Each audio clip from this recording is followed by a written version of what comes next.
지금 이 시간엔 우리 다 같이 사도신경 하심으로써 금요일 철야 예배를 하나님께 드리도록 하겠습니다. 다 같이 사도신경 하시겠습니다. 전능하사 천지를 만드신 하나님 아버지를 내가 믿사오며 그 외아들 우리 주 예수 그리스도를 믿사오니 이는 성령으로 잉태하사 동정녀 마리아에게 나시고 본디오 빌라도에게 고난을 받으사 십자가에 못 박혀 죽으시고 장사한 지 사흘 만에 죽은 자 가운데서 다시 살아나시며 하늘에 오르사 전능하신 하나님 우편에 앉아 계시다가 저리로서 산자와 죽은 자를 심판하러 오시리라.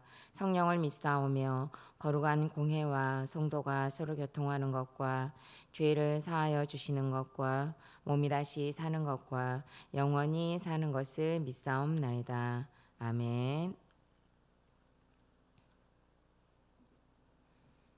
이 시간 오늘 본문 말씀은 열왕기하 22장 18절부터 20절까지의 말씀을 우리 한 목소리로 읽도록 하겠습니다. 내일 큐티 본문입니다. 열왕기하 22장 18절부터 20절까지 말씀을 우리 다 같이 한 목소리로 읽도록 하겠습니다. 다 같이 읽습니다.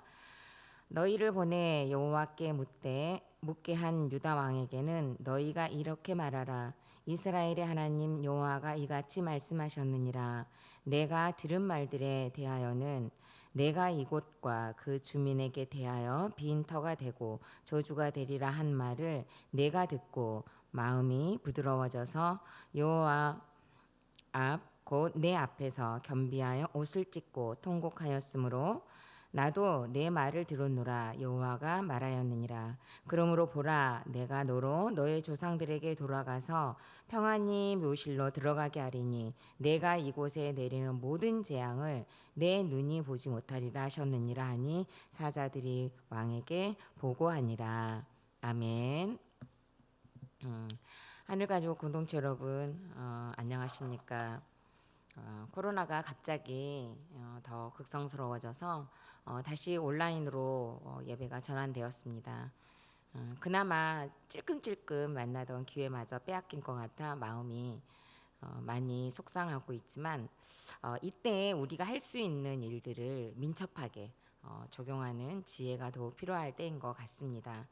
각처에서 영상으로 예배에 동참하시는 성도 여러분을 만나지 못한다고 하니 더 보고 싶고 더 마음이 울컥울컥 올라오는 것 같습니다. 오늘 본문은 22장 11개 22장 14절부터 20절까지 말씀인데 18절부터 20절까지 읽었습니다.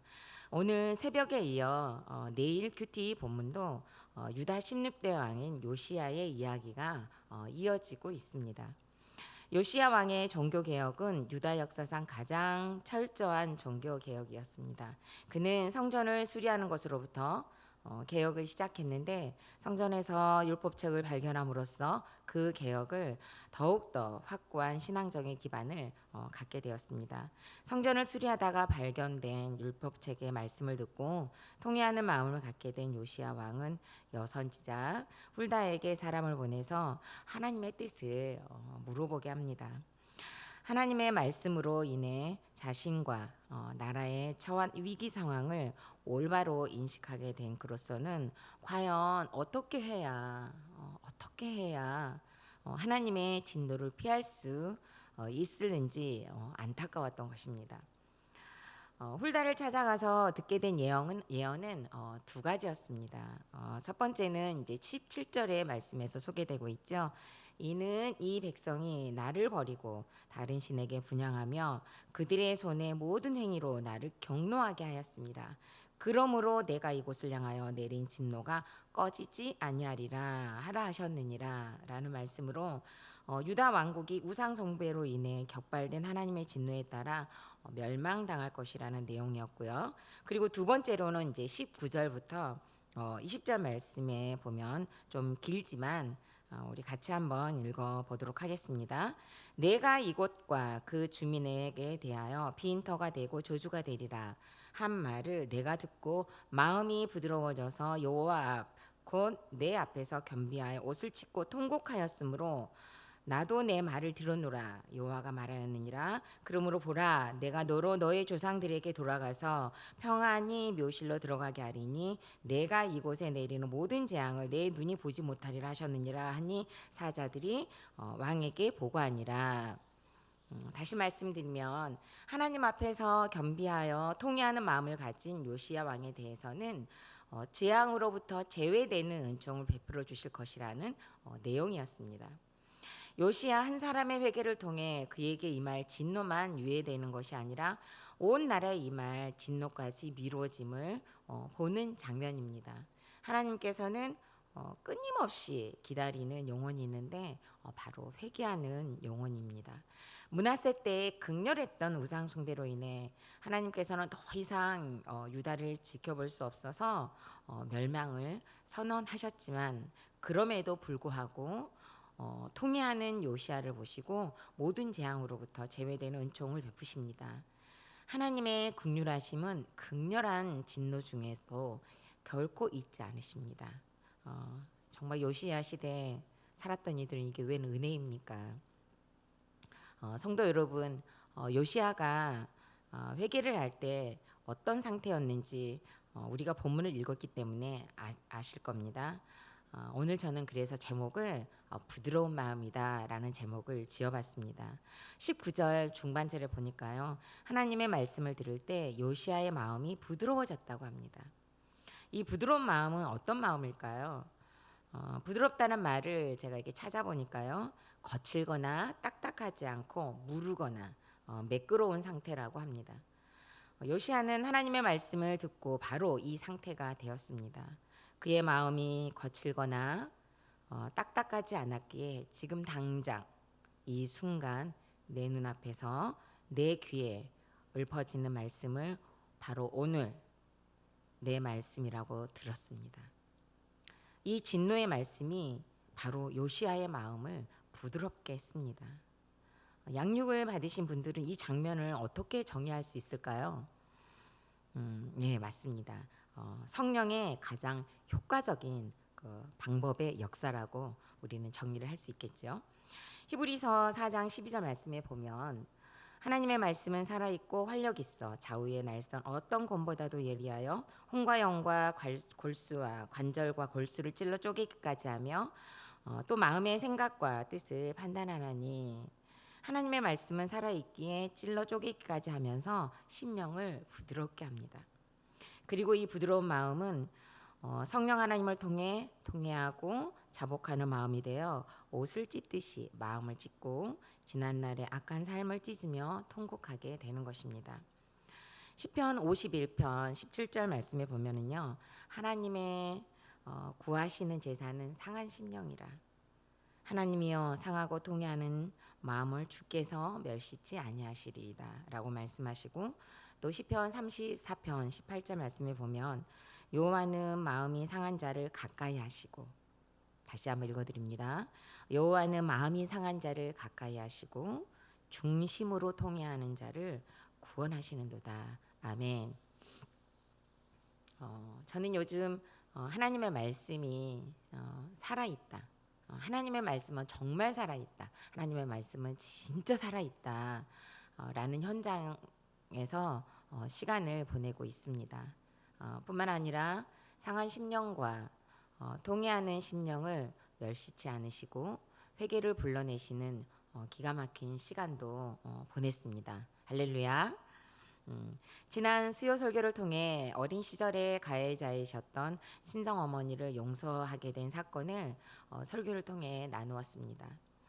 그 당시에는 용서하고 사과해야 한다는 것까지였는데 지난 금요일에는 적용할 수 있는 시간을 예비해 주셨습니다. 온누리 병원에서 장기간 입원을 하고 계셨던 친정 어머니의 그 CT 촬영에서 그 폐와 폐 사이에 그 임파선이 부어 있다는 소견이 있었습니다. 그래서 고대병원으로 외출을 해서 다시 진료를 받으러 다녀왔습니다.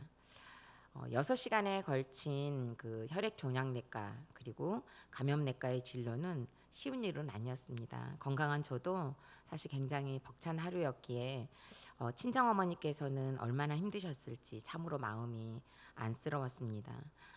참 신비합니다.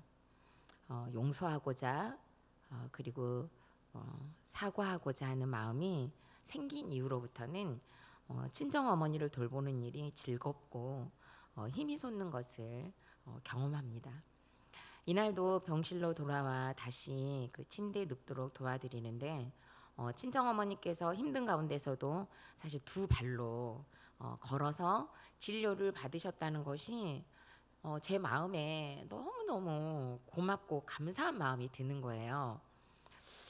그래서 제가 어머니 손을 붙잡고 엄마 오늘 고생 많았네. 그리고 두 발로 걸어서 진료받도록 해줘서 엄마 너무 고맙고 감사해. 라는 말씀을 드리는 순간 제 마음에서 아직 적용을 이루지 못한 그 용서와 사과해야 한다는 것이 스치면서 바로 연이어서 엄마 어릴 때 엄마가 싫다고 가출하고 엄마가 싫다고 자살하려고 했던 못난 딸을 용서해 주소. 엄마 내가 사과할게. 그리고 내가 엄마를 용서할게. 라는 말씀을 드렸습니다.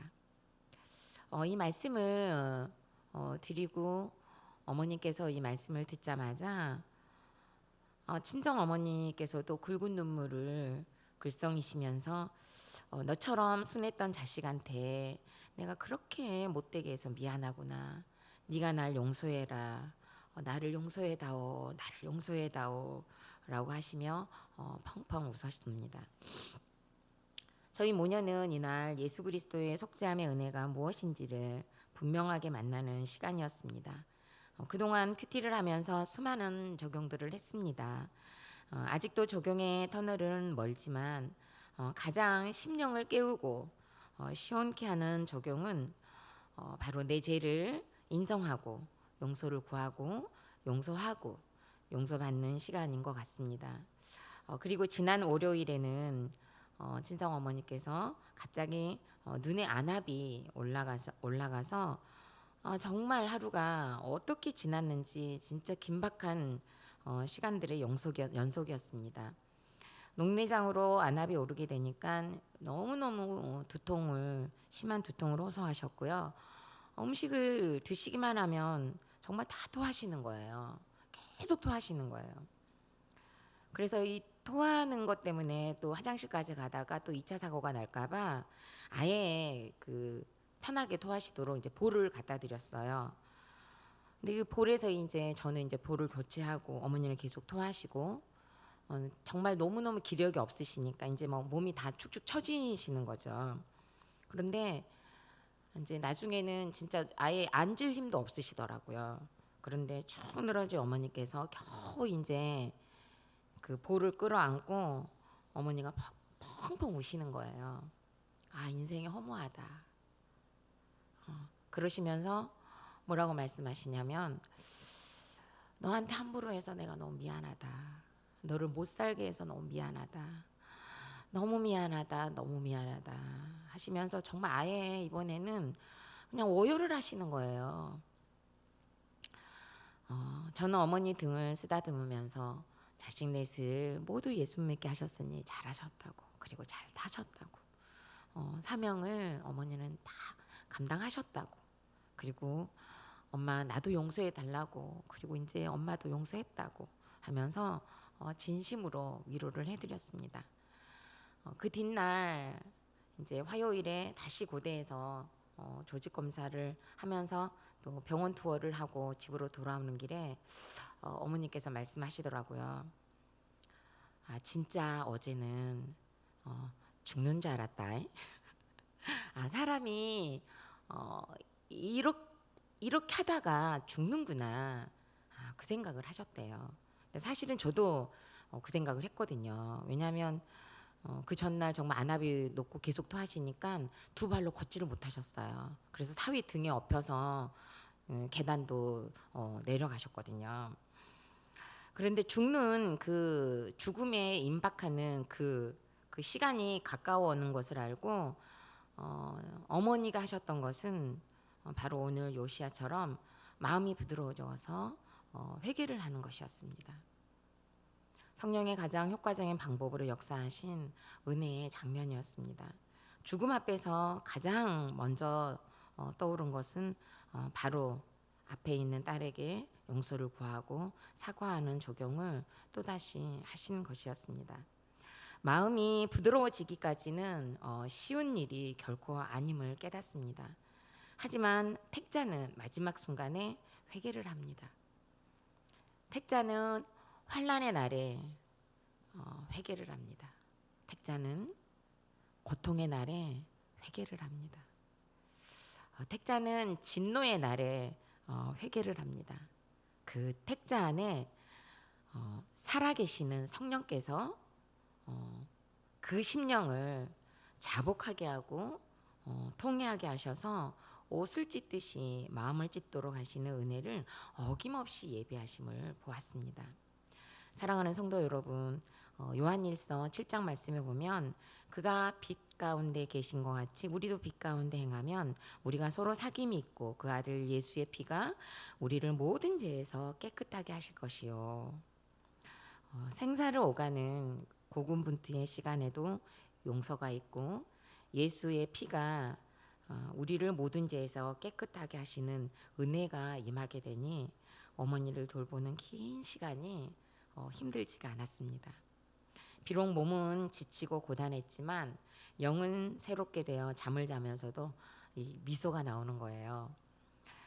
요시야 한 사람이 회개를 하게 되니 민족이 진노에서 노임을 받는 것처럼 저도 어머니와의 막힌 담을 헐게 되고 예수 그리스도를 힘입어 용서하고 용서받는 시간을 이루게 되니 어머니를 모시는 일이 수월하고 즐겁습니다. 그리고 이로 인해 다른 형제들은 어머니에 대한 염려에서 마음을 더 편히 가지게 되는 은혜를 누리게 되는 것입니다. 하나님의 말씀은 살아 있습니다. 이 말씀이 우리 안에 역사하시면 우리도 마음이 부드러워짐으로 회개를 이루게 될 줄 믿습니다. 그리고 하나님은 이 통회하는 마음을 기뻐하시고 기다리시고 계십니다. 부모의 회개는 가정을 살리고 자녀의 회개는 부모를 세웁니다. 각 배우자의 회개는 부부관계를 살립니다. 목자의 회개는 목장을 살립니다. 목회자의 회개와 각 부서를 담당하는 부서장의 회개는 교회를 살리고 각 교육부서가 살아날 줄 믿습니다. 요즘 저는 주일학교 아이들에게도 그리고 만나는 사람들에게도 이 말이 계속 나오는 것 같아요. 하나님의 말씀은 살아 있습니다. 하나님의 말씀은 정말 살아 있습니다. 날마다 기막힌 하루에 새벽 큐티가 있고 여러분의 손에 큐티가 있는데 아직도 듣는 것이 힘들고 읽는 것이 어렵습니까? 간절히 바라기는 다시 말씀을 읽고 묵상해 보시기 바랍니다.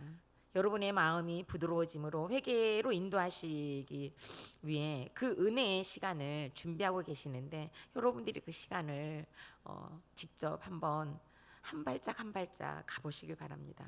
예수 그리스도의 구속하심의 은혜가 임하는 저와 여러분이 되었으면 정말 간절히 소망해 봅니다. 이 시간 질문하는 시간 같습니다. 여러분의 심령의 상태는 어떻습니까? 거칠고 딱딱합니까? 고슴도치처럼 뾰족뾰족합니까? 성난 망아지처럼 어디로 튈지 모르는 상태는 혹시 아닙니까? 성령의 가장 효과적인 방법으로 내 마음을 부드럽게 하셔서 나도 요시야처럼 회개하는 자의 삶을 살기를 소망하시기 바랍니다. 이 시간 기도하는 시간 갖겠습니다. 다 같이 기도드립니다. 살아계신 하나님, 저는 지난날 저를 아프게 했던 어머니로부터의 상처의 자리에서 말씀으로 역사하셔서 부드러운 마음을 주시고 용서하고 사과할 수 있는 적용을 하도록 인도해 주셔서 감사드립니다. 죄를 깨닫는 것이 얼마나 축복이며 지난 날을 용서받고 사과한다는 것이 얼마나 큰 기적인지를 체험했습니다. 예수 그리스도의 구속함의 은혜가 바로 이것임을 깨닫습니다. 이보다 더한 죄들을 용서하신 십자가의 예수님을 날마다 만나는 하늘가족 공동체가 되게 하여 주옵소서. 다시 흩어져서 예배를 드려야 하는 이 시기를 말씀으로 잘 해석받는 개개인이 되게 하시고, 한국교회가 먼저 깨어서 질서를 지키고 이 위기를 극복하는데 선구자적 사명을 감당할 수 있도록 인도하여 주옵소서. 나라를 빼앗겼던 암울했던 6.25 때에는 교회가 나라를 살렸습니다.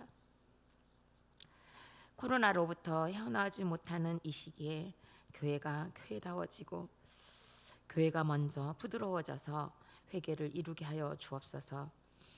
우리를 구원하신 예수 그리스도 이름으로 기도드립니다. 아멘. 이 시간 주기도문으로 예배를 마치도록 하겠습니다. 하늘에 계신 우리 아버지여, 이름이 거룩히 여김을 받으시오며 나라의 임하옵시며 뜻이 하늘에서 이룬 것 같이 땅에서도 이루어지이다. 오늘날 우리에게 일용할 양식을 주옵시고 우리가 우리에게 죄 지은 자를 사하여 준 것 같이 우리 죄를 사하여 주옵시고 우리를 시험에 들게 하지 마옵시고 다만 악에서 구하옵소서. 대개 나라와 권세와 영광이 아버지께 영원히 있사옵나이다. 아멘. 예배를 마치도록 하겠습니다.